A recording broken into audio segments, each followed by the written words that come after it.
আমাদের আদর্শ গৃহস্থ ভক্ত চৈতন্য মহাপ্রভু তিনি একথা বলেননি যে কেবল সন্ন্যাসী ব্রহ্মচারী এরাই ভগবানকে পাবে, আর গৃহস্থরা পচা তারা ভগবানকে পাবে না, এরকম কথা চৈতন্য মহাপ্রভু বলেন। মহাপ্রভু বলেছেন যে কিবা বিপ্র কিবা শূদ্র ন্যাসী কানে নয়, যেই কৃষ্ণ তত্ত্ববেত্তা সেই গুরু হয়। কিবা বিপ্র ব্রাহ্মণই হোক আর শূদ্রই হোক আর সন্ন্যাসী হোক আর গৃহী হোক, তাতে কিছু যায় আসে না। যেই কৃষ্ণ তত্ত্ববেত্তা, যে ব্যক্তি কৃষ্ণ তত্ত্ব জানে, কৃষ্ণ কি বস্তু, কৃষ্ণকে কি করে দেখতে হয়, কৃষ্ণকে কি করে জানতে হয়, এই সব কথা যিনি জানেন তিনি গুরু। তো সেই গুরু হচ্ছে ভক্তিবিনোদ ঠাকুর। তিনি গৃহস্থ ছিলেন, শুধু গৃহস্থ নন, বড় গভর্নমেন্ট অফিসার, ম্যাজিস্ট্রেট। ম্যাজিস্ট্রেট ছিলেন, তাকে দিনের বেলা কোর্টে যে বিচার করতে হতো, এবং গৃহস্থ ছিলেন আরো সব ছেলেপুলে মানুষ করা, ছেলেদেরকে এডুকেশন দেওয়া, মেয়েদের বিয়ে দেওয়া, তাদের জন্য টাকা রোজগার করা, এইসব তো থাকবেই গৃহস্থের। এইসব থাকা সত্ত্বেও তিনি হচ্ছেন আমাদের আচার্য গুরু। তিনি এমন ভাবে কাজ করতেন যে ভগবানের সেবাটা সেইটাই মধ্যস্থ রেখেছিলেন। তিনি অফিস থেকে কোর্ট থেকে আসতেন, এসে মুখ হাত পা ধুয়ে যৎকিঞ্চি যা খাবার খেয়ে নিতেন, নিয়ে 8টার সময় তিনি শুতে যেতেন, আর 4 ঘন্টা পরে রাত্রির 12টার সময় উঠে পড়তেন, উঠে বই লিখতেন। He used to go to bed at 8 o'clock and rise up at 12 o'clock, and he used to write books. So that was এইভাবে তিনি জীবনযাপন করতেন। যে আমাদের গৃহস্থের কাজ অনেক আছে, কিন্তু তিনি এমন ভাবে সেগুলি সব বিভাগ করে নিয়েছিলেন যে তার কৃষ্ণ ভজনে কোনো বাধা হতো না। তা আমাদেরও সেই রকম করতে হবে। যদি আমরা হরি ভজন করতে চাই, তা আমাদের গৃহস্থালী কাজকর্ম অনেক কিছু আছে, সেগুলো আমরা বাদ দিতেও পারবো না, কারণ এটা অন্যায় যে ছেলেপুলে হয়েছে তাদের কিছু দেখবো না, তাদের কিছু করবো না। অবশ্য যদি অসম্ভব হয়, সে আলাদা কথা, তা নাহলে এইসব কাজ করা উচিত। সকল গৃহস্থের তার দেখা উচিত। মা বাপ না যদি ভালো না হয়, তাহলে ছেলে কি করে ভালো হয়?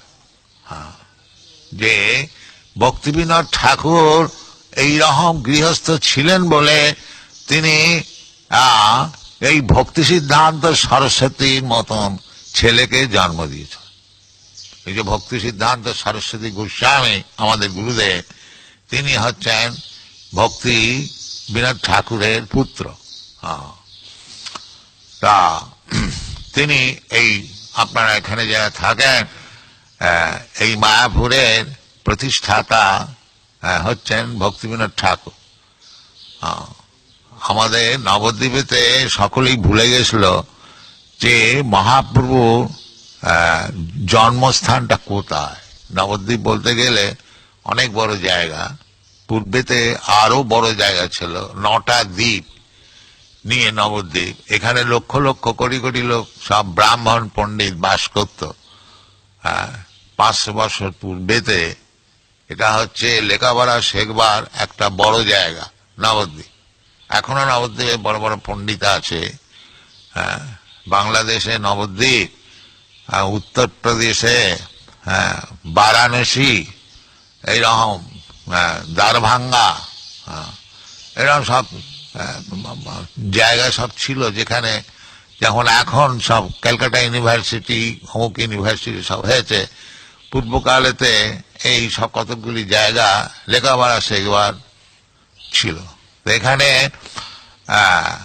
নবদ্বীপের চৈতন্য মহাপ্রভু জন্মগ্রহণ করেছিলেন, আপনারা সকলে জানেন।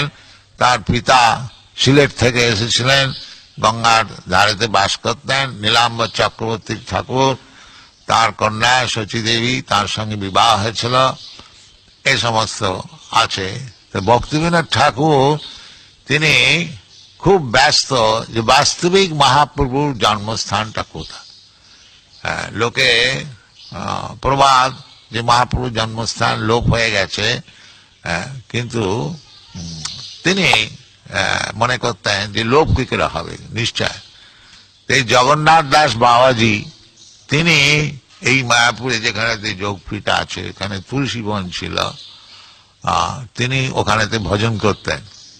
তিনি ভক্তিবিনোদ ঠাকুরকে বলেন যে এইটি হচ্ছে মহাপ্রভুর জন্ম। তো মহাজন জীর্ণগতস্য পন্থা, জগন্নাথ দাস বাবাজি মহারাজ, তার অনেক বয়স হয়েছিল, কেবল হরিনাম করতেন। তিনি বৃন্দাবনে ছিলেন, তারপরে এখানে এসে বাস করতেন। তার কথানুসার ভক্তিবিনোদ ঠাকুর এই জায়গাকে উন্নতি করবার জন্য আপ্রাণ চেষ্টা করেছিলেন।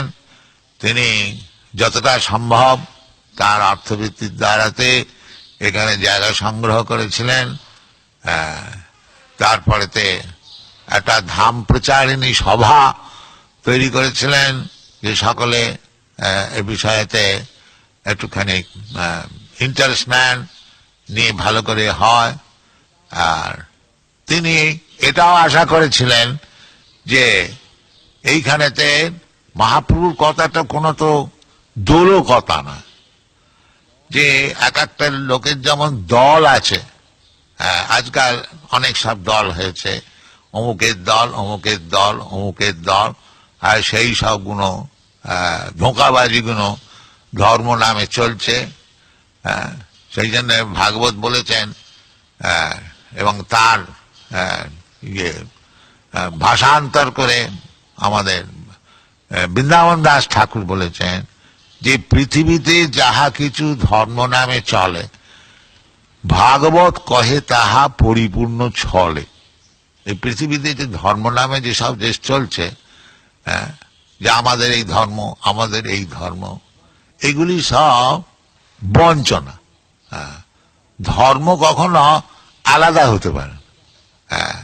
যেমন সোনা, সোনা যদি কেউ বলে এটা হিন্দু সোনা, এটা মুসলমান সোনা, এটা খ্রিস্টান সোনা, এ আবার হয় নাকি? সোনা সোনা, সোনা আবার হিন্দু আর মুসলমান খ্রিস্টান হয় নাকি? না, এটা হচ্ছে ভ্রম, এইগুলো হচ্ছে চিঠি। যেমন আমাদের এই কলেজ স্ট্রিটে কলকাতায় হিন্দু পাঁটার দোকান, পাঁটা খাবে, মাংস খাবে, সে আবার হিন্দু আর মুসলমান আর কি, কিন্তু তিনি হচ্ছেন শুদ্ধ হিন্দু পাঁটা খান। এই সব চলছে। তো এইগুলি সব ছেড়ে দিতে হবে। বাস্তবিক ধর্ম হচ্ছে ভগবানের চরণে শরণাগতি, দ্যাট ইজ ধর্ম। কৃষ্ণ ভগবত গীতাতে বলছেন যে ধর্ম সংস্থাপনার্থায় সম্ভবামি যুগে যুগে, আমি ধর্ম সংস্থাপন করবার জন্য যুগে যুগে আসি। সেটা কি? সে ধর্মটা, সেটা হিন্দু ধর্ম, মুসলমান ধর্ম, খ্রিস্টান ধর্ম না, সেটা হচ্ছে আসল ধর্ম। সেটা কি? সর্বধর্মান পরিত্যাজ্য মামেকং শরণম, এটা হচ্ছে ধর্ম। যে ভগবানের চরণেতে শরণাগত হয়েছে সেই হচ্ছে ধার্মিক, আর সব অধার্মিক, সব বোকা বদমাইশ। এইটা বুঝে নেবে। আমাদের হচ্ছে এইটি হচ্ছে টেস্ট, হ্যাঁ, যেমন সোনাটা কি জানতে হলে যারা সোনা চেনে ওই পাথরে ঘষে বুঝে নেয় এটা কি দামের সোনা, তেমনি আমাদের কাছে একটা কোষ্ঠী পাথর আছে। সেই কোষ্ঠী পাথরে আমরা দেখিনি যে কে কত ধার্মিক। সেটা কি? সেটা মানে আমাদের কোন একটা আবিষ্কৃত বস্তু নয়, সেটা শাস্ত্রেতে বলছে। কৃষ্ণ যেমন বলছে, নমান দুষ্কৃত নাম মূঢ়া প্রপদ্যন্তে নরাধমা মায়া অপহৃত জ্ঞানা আসুরি ভাব মাসিকা। এই কোষ্ঠীপাত। যাই দেখব যে কৃষ্ণতে প্রপত্তি নাই, কৃষ্ণকে বোঝে না, কৃষ্ণকে জানে না, অথচ ধার্মিক, আমরা সেটা গ্রহণ করব না। আমরা গ্রহণ করব কি? এটা মহাপাপী, দুষ্কৃতি ন। দুষ্কৃতি ন মানে মহাপাপ, কেবল পাপ কার্য করে। সে এই ক্লাস লোক যারা কেবল পাপ কাজ করছে, যারা বোকা মূঢ়া, নমাং দুষ্কৃতি ন মূঢ়া নরাধমা, মনুষ্য সমাজের মধ্যে অত্যন্ত হেয় নরাধম, আর মায়া অবৃত। মানে এই লোকটা এত বিদ্যান ইউনিভার্সিটিতে এত সব পাস টাস করেছে, আর আপনারা একে বলছেন যে মহাপাপী, বোকা, নরাধম। আমরা বলছি না, বলছি